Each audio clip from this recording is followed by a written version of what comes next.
Bismillahirrahmanirrahim. Awal mula kata didatangkan, salam ta'zim pengiringi. Assalamualaikum warahmatullahi wabarakatuh. Alhamdulillah, assalatu wassalamu ala rasulillah. Sahabat Hendrix, pada pertemuan kita kali ini spesial buat sahabat Hendrix yang merasa fisiknya tidak sebagus fisik-fisik dari sahabat kita yang lainnya. Karena sesungguhnya fisik itu hanyalah duniawi. Jadi jangan sampai kita berkecil hati, apalagi menyesalinya. Jangan sampai sahabat Hendrix. Berhubungan dengan pembahasan kita pada kali ini, saya akan berkisah tentang salah satu sahabat Nabi yang sangat mulia. Beliau bernama Abu Kilabah. Sahabat Nabi yang satu ini orang jarang tahu tentang kisahnya dan jarang mendengar tentang namanya. Maka pada kesempatan kali ini saya akan berkisah tentang beliau yang mempunyai kisah yang sangat unik dan sangat inspiratif. Semoga kita dapat mengambil ibrah atau pelajaran dari kisah beliau ini. Dikisahkan di zaman kekhalifahan Umayyah, ada seorang anak muda berjalan dari satu kota ke kota yang lain. Beliau berjalan berangkat menggunakan kuda, karena jauhnya perjalanan yang dituju. Sampai-sampai anak muda ini menghabiskan bekal di tengah padang pasir yang luas. Kemudian dia melihat ada satu kemah dan langsung mendekati kemah tersebut. Kemudian dia melihat ke dalam kemah. Dia melihat satu pemandangan yang sangat memilukan. Kemah itu kosong, tidak ada makanan, tidak ada minuman, hanya ada satu orang terbaring, tangannya buntung, kakinya buntung, dan matanya buta. Lalu kemudian kata dia, saya ucapkan salam, Assalamualaikum warahmatullahi wabarakatuh. Kemudian dijawab oleh si lumpuh tadi, Waalaikumsalam warahmatullahi wabarakatuh. Lalu saya datang mendekati dia dan bertanya, siapa Anda ini? Apa ceritanya Anda bisa berada di tengah padang pasir sendirian? Kata dia, saya salah satu hamba Allah. Lalu si lumpuh itu balik bertanya, kamu siapa?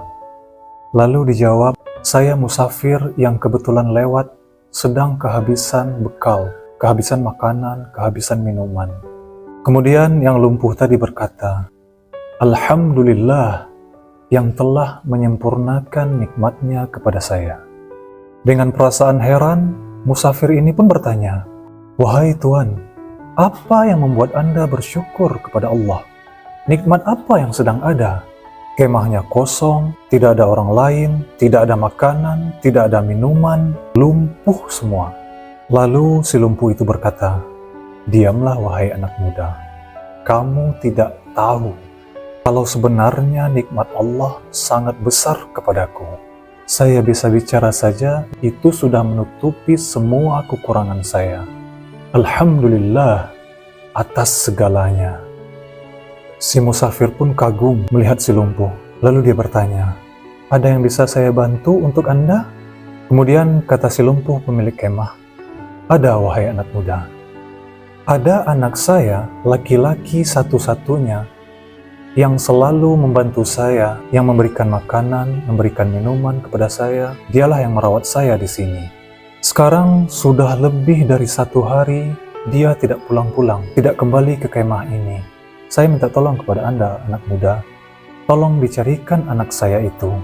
Dan perlu kamu ketahui, wahai anak muda, yang hidup di padang pasir ini, cuma saya dengan anak saya tersebut. Jadi kalau ada Anda melihat anak laki-laki di tengah padang pasir ini, berarti itu adalah anak saya. Kata musafir, baiklah. Kemudian dia langsung keluar kemah dan lalu mencari. Tidak jauh dari kemah tersebut, dia melihat ada satu jenazah yang sedang dikerumuni oleh singa. Lalu terbesit di hatinya, pasti ini anaknya. Sudah meninggal, lagi dicabik-cabik oleh singa, dimakan oleh singa. Dia kembali ke kemah sambil berpikir, bagaimana cara menjelaskan kepada orang lumpuh tersebut. Dia sendiri susah, hidup di padang pasir, lumpuh, buta, ditambah lagi anaknya dimakan singa. Dengan perasaan sedih, dia tetap kembali ke kemah lalu mengatakan, "Wahai saudaraku, apakah Anda mengetahui kisah Nabi Ayub?" Lalu dijawab oleh si lumpuh, "Tentu saja. Apakah bisa Anda ceritakan sedikit tentang dia?" Dijawab oleh si lumpuh, "Ayub alaihissalam yang tidak bisa dinilai kesabarannya. 20 tahun dicoba oleh Allah dengan penyakit. 20 tahun dicoba oleh Allah dengan dimatikan seluruh anak laki-lakinya, 12 orang. Kemudian Allah coba dengan Allah habiskan semua hartanya sampai dia semiskin-miskinnya, sehingga semua pengikutnya meninggalkannya. Lalu kata musafir, "Yang Anda katakan benar. Dan saya berharap Anda bisa menjadi bagian kecil dari Ayub. Karena anak Anda, kalau anak Nabi Ayub kan 12 orang laki-laki semuanya dimatikan oleh Allah. Anak Anda yang satu itu sudah meninggal dimakan oleh gerombolan singa." Kata dia, "Saya berpikir mungkin orang ini akan menangis. Tapi malahan dia senyum sambil berkata, 'Alhamdulillah yang telah membuat anak saya mendahului saya ke surga.'" Kemudian dengan perasaan terheran-heran, si musafir bilang, "Kok bisa Anda bilang begitu?" Lalu dijawab, "Anak saya itu sangat bakti kepada saya. Menurut pemahaman agama yang jelas, yang saya yakini, kalau anak soleh, dia sholat, berpuasa, berbakti kepada orang tua, akan masuk surga. Karena anak saya seperti itu," jawab si lumpuh. Kemudian setelah itu, tiba-tiba saja si lumpuh mengucapkan, "Asyhadu an la ilaha illallah wa asyhadu anna Muhammadar Rasulullah." Kemudian si lumpuh tersebut meninggal. Musafir kaget. "Inna lillahi wa inna ilaihi raji'un." Saya kehabisan bekal, kehabisan makanan, kehabisan minuman, ketemu lagi orang seperti ini, lalu meninggal. Apa yang akan saya lakukan? Lalu dia keluar dari kemah, berharap mencari bantuan seraya berdoa kepada Allah. "Ya Allah, datangkanlah seseorang yang bisa membantu saya di padang pasir ini." Tidak lama kemudian, dengan hikmah Allah, lewatlah 4 orang yang sedang menunggangi kuda dengan kecepatan yang sangat tinggi. Kemudian saya pun berteriak, hai fulan, berhentilah." Ternyata dengan hikmah Allah, mereka pun mendengar teriakan dari saya. Mereka pun datang dan berkata, "Ada apa dengan kamu? Apa yang Anda teriak-teriakkan? Adakah yang bisa kami bantu?" Kata 4 orang tersebut. 4 orang tersebut berpenampilan rapi seperti orang-orang dari kerajaan. Kemudian si musafir bilang, "Di dalam kemah ini ada orang tua yang sudah meninggal. Tangannya buntung, kakinya buntung, matanya buta, dan anaknya dimakan singa. Beliau di dalam kemah ini sudah saya tutupi dengan kain. Tolonglah saya." Kata 4 orang tersebut, "Apa kamu bilang? Orang buta, kakinya buntung, tangannya buntung, mana dia?" 4 orang tersebut turun dari kudanya, memasuki kemah itu, dan membuka kain penutup jenazahnya. Setelah melihat wajah si lumpuh tadi, 4 orang itu menciumi jenazah si lumpuh tadi sambil menangis. Si musafir kaget. "Kenapa kalian menangis? Kenapa kalian mencium-ciumi jenazahnya? Siapa orang ini?" Kata 4 orang tersebut, "Kau tidak mengenali jenazah ini? Kau tidak mengenali orang ini?" "Tidak," kata musafir. "Ini Abu Kilabah Ujurumi. Ini sahabat Nabi, satu-satunya sahabat Nabi yang masih hidup sampai sekarang. Ini orangnya. Beliau sudah lama kami cari. Beliau melarikan diri karena disuruh oleh raja untuk menjadi hakim. Beliau tidak mau, lalu beliau melarikan diri ke tengah padang pasir ini. Ini orangnya. Beliau sangat terkenal dengan kesolehannya, doanya mustajab." Maka musafir ini pun menangis sambil mengatakan, "Alhamdulillah yang telah mempertemukan saya dengan orang ini, sehingga saya dapat melihat salah satu sahabat dari Rasulullah Sallallahu Alaihi Wasallam." Sahabat Hendrix, pelajaran yang bisa kita ambil dari salah satu sahabat Rasulullah yang mulia ini. Bagaimana Abu Kilabah mengenal Tuhannya. tahu kalau cobaan dunia itu hanya di dunia saja.